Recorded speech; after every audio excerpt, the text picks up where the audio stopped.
All right, we're in the final straight now. There's no question about that. This is the Eco Bond that's been painted onto the fabric. What that does is it seals the fabric so moisture can't come up from inside the wing and interact with the paint, and in fact interact with the UV protection, which I'm about to put on next. So this will go into the paint shop. It's one of the last pieces ever to be painted. Well, here I am back again.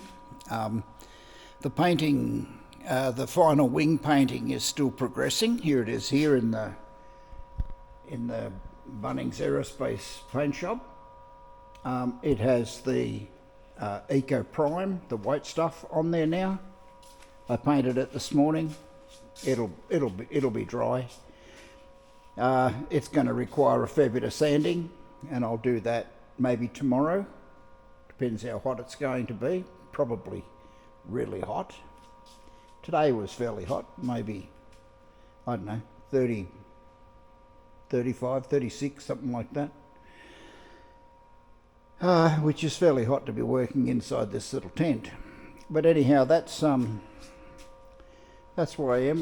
The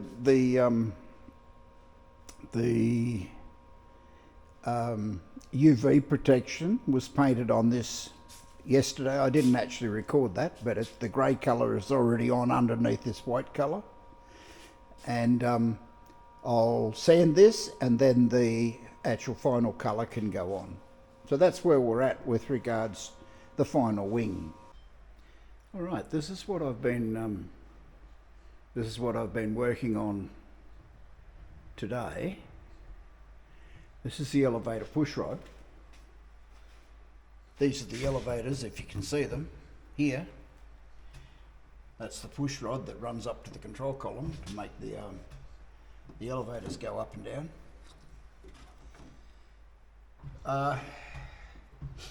This is a problem I knew I was going to have. This bolt comes very, very close to the cover here and the one on the other side as well. The one on the other side's installed right now. This one, the one for this side is right here. There's clearance between the cover and the bolt head. I can put something in there.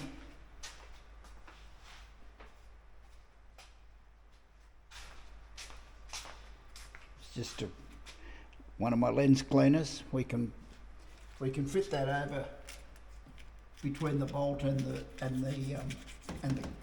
fairing or the cover, and look at that. There's clearance all the way through there. It's not touching. This one, however, this is the nut side. The bolt's installed with a nut, and if you remember, I was waiting a fair while to get different length bolts because I could see where it was going and I wasn't happy with the direction. I tried to install this well, this is the fairing here that goes on this right hand side, and lo and behold, I'll get you around where you can see. The bolt actually gouged the fairing right there. That's no good. I can't tolerate that. So what can we do? I've already cut the bolt off. Yeah, I put the shortest bolt I could get away with, and then I cut the excess threads off it. But still, it touches the fairing. Yeah, I could cut a slot out of the fairing, I suppose. It'd look unattractive, but I could do that. That'd give me some extra clearance. Now, at least the elevators can't move left and right. They won't move this way. Yeah, they only move up and down. There's hardly any clearance left and right. So you're not gonna it's not suddenly going to come over and touch the fairing. So what I intend doing next, we'll put this away. What I intend doing next is replacing the nut. Here's the nut. That's a standard, whatever it is, AN365, I think, -5, because it's a 5/16. I'm going to replace that, where are we? I'll keep you in the frame, with an AN364-5. Now 364, I'll bring you over here where you can see the difference between the two. Alrighty, the one on the left is the AN365. That's the normal nut that you would have got in your kit and which will be fitted to your aeroplanes, I'm quite sure. The one on the right is an AN364, which is what I have always called a half nut. Yeah, it's about half the height of the one that we always use, the type we always use. But these ones, in this particular application, will work a treat. It will go in there, it will give me the clearance I need. The thing about these nuts is they're really only used in shear. Now, shear, as the name implies, is if you're trying to like cut the bolt in half. Yeah, you're trying to shear the bolt. The nut's job in that, if the bolt is being used in shear, the nut purely holds the bolt in place. Yeah, it's got no real load on it. The load is elsewhere, but it's in a shearing fashion on the bolt, in which case the bolt takes all the load and the nut just holds the bolt in place. In this particular application, this would be perfect for it. And yeah, I just don't have the room for this thick nut, standard AN365. I don't have the room for that. So that's the problem. This is my solution. Yeah, I thought you might be interested in that, because if I've got this problem, I would just about guarantee that you're going to have this problem as well. And this is something you can do about it. But I also have to cut the bolt off. So I'll take the fairing off the other side, take the bolt out, put it back together with the AN364, and then probably even cut a couple of threads off the bolt. I don't know if it's the bolt or the nut that's rubbing on the fairing, and I don't really care. I don't want either one rubbing on the fairing. I assume it's the bolt, because the bolt sticks out the furthest. So yeah, that's one little obstacle that I'm trying to overcome. Up here, that looks like a tangled mess. I've actually swaged the choke cable up. It'll be fine, no worries at all. And I need to modify where I've mounted the master solenoid. That's the electrical thing in behind the throttle mount. Yeah, I need to mount that with different hardware. Normal bolts are just not going to cut it. I need to mount it with a couple of 1/4-inch screws, so that the throttle cable will run past them without interfering with the screw heads. So that's another job that's ongoing. Spent a bit of time in the cockpit yesterday, and I managed to get the choke set up.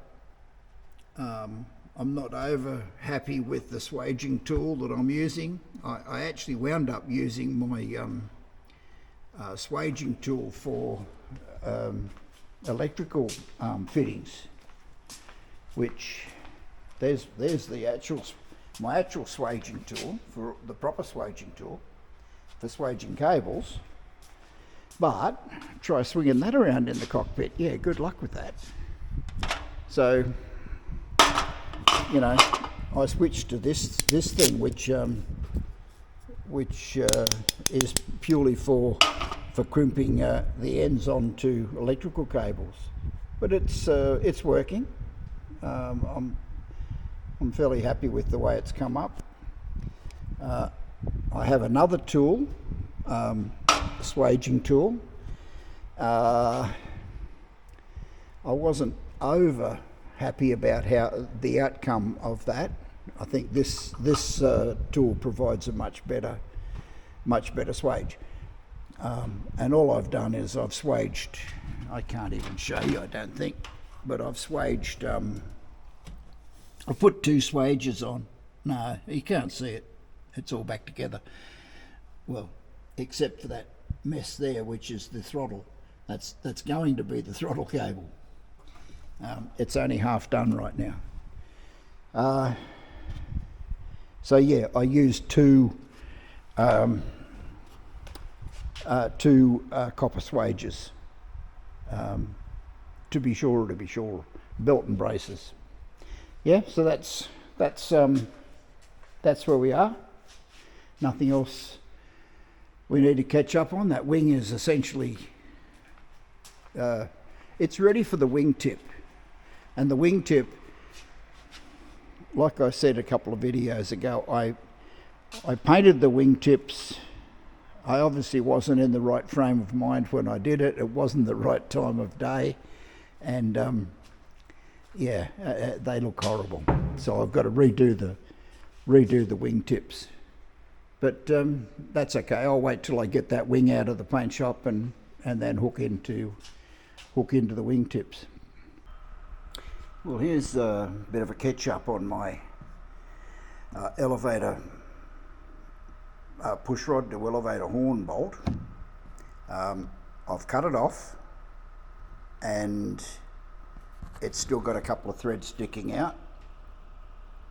Once it's installed, there are some washers to go on here and here as well. Once it's installed, it's not thread bound. It'll actually tighten up on the push rod, and it'll have a new nut. The other nut has probably been subjected to a bit of heat when I was cutting it off, so I'll use a new one. And yeah, then I'll put it back together again, and I'll put this cover, the cover on this side, and make sure it's got clearance. The cover on the other side, we proved yesterday that it had, it's got clearance. This is the side that was gouging, and we'll put it on and see how it goes. Now, just a completely unrelated subject, it's absolutely toasty working in the hangar right now. Here's my phone, and there it is, 41 degrees. Yeah, especially for those that live in cold countries. 41's reasonably high for us in this part of the world. Where I used to live previously, the hottest I've experienced was just over 50. That's warm. Just over 50s. It's quite warm. Anyway, back on with it. I'll put this back together and bring you back. Alrighty, there's the modified bolt. As you can see, the actual bolt part before the thread start is protruding. We put a thick washer which covers the whole of the bolt, and then we'll thread the new nut right on there, and when that's done up, the bolt should be not thread bound, or the nut should not be thread bound, and hopefully it'll give me clearance on this panel. That's the objective. Let's see how we go.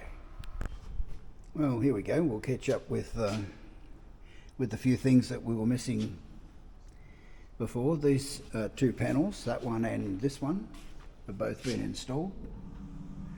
There is clearance on this rudder horn. Yeah, that's barely touching. Now what I did, and I've proven it's back to a normal now. This little nylon washer here, in between the panel and this screw, just pushes the panel out far enough to give me clearance. So I'm happy with this. I'm happy to sign off on it. No worries at all. We'll go up the front and have a look. Okay, here's the enrichment lever, or choke if you want to call it that. It actually enriches the mixture. Yeah, that's this one. The one in front of it that's ganged up to the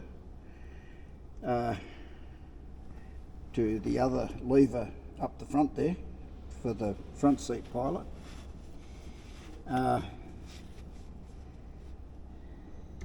That's the throttle.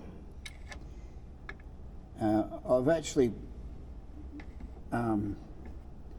put the throttle, swaged the throttle cable on,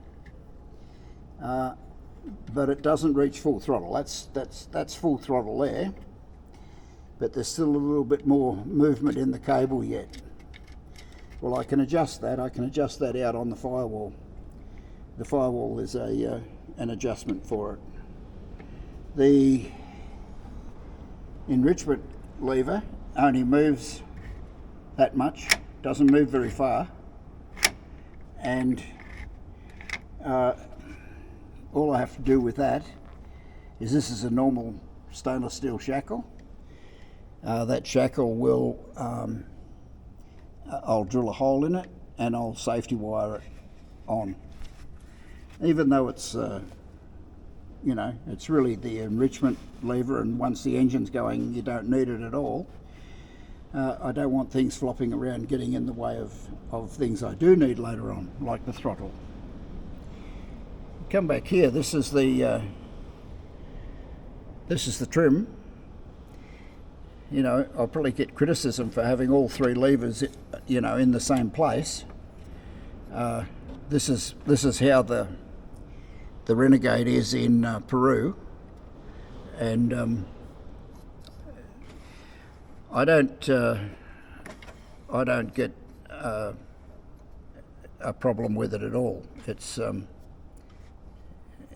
I just don't have any confusion with it. Works perfectly. The Peruvian one, the throw is about from there somewhere to about here. That's takeoff trim basically, and also the landing trim. I don't know what it's going to be on this aeroplane, but yeah, right back is about all you need. And then for cruise, it's about the mid position. I don't think I ever use anything up the front here.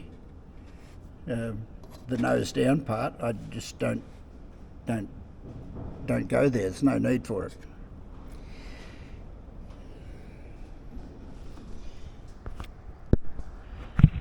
Well, that's about it. I'm not going to make aeroplane noises, so don't panic.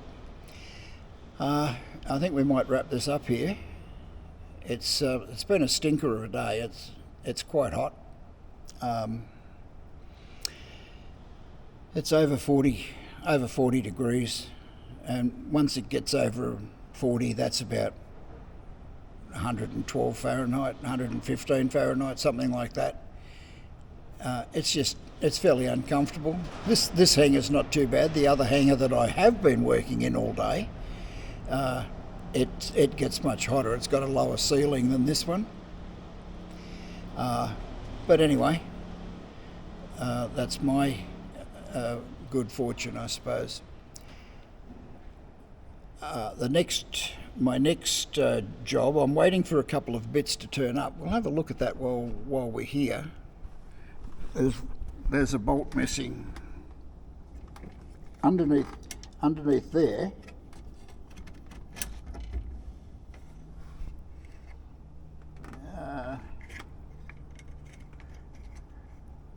There's a hole right there where my finger is. That one. That's one of the bolts that holds the master solenoid on. And there were 2 bolts like that one. A normal 1032 bolt. Well, I'm going to change it out to 2 1032 screws, just so that it doesn't interfere with the throttle cable or these swages going past it. But that's so I'm waiting on that.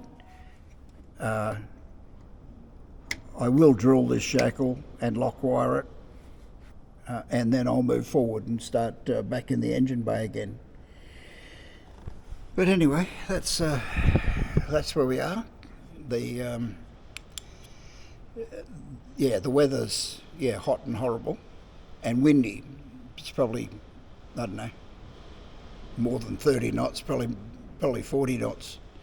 Good bushfire weather. Yeah, bushfires love this when it's really, really hot, very, very low humidity and really high wind. It's wonderful, great fun.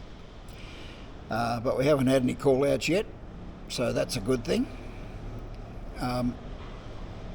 So yeah, I'll leave you to it right now.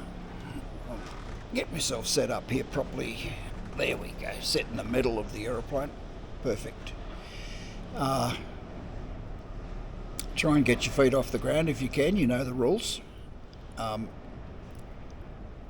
don't think I'll be getting my feet off the ground this weekend. This coming week I will. I want to fly away this week, so we might make a bit of a video about that. But yeah, enjoy your weekend, and it's good to be back on some sort of a schedule again. All right, that's it. I'll see you later. Bye now. I'm going to have to quit putting these PSs in the videos. This is the final wing. I've brought it out of the tent and sanded the primer, the white primer. Tomorrow morning I'll check it over. There might be a few little bits and pieces that need to be touched up with the sandpaper, and then I'll put it back in the booth and put the final paint scheme on it. Oh, wonderful. We do. Anyway, that and then the only thing outstanding will be the wingtips, which have been painted but not quite to my satisfaction, so I'm going to have to redo them. There's one there, as a matter of fact, but they'll be redone. Okay, that's it. Have a good weekend, and get your feet off the ground. You know the rules. Bye now.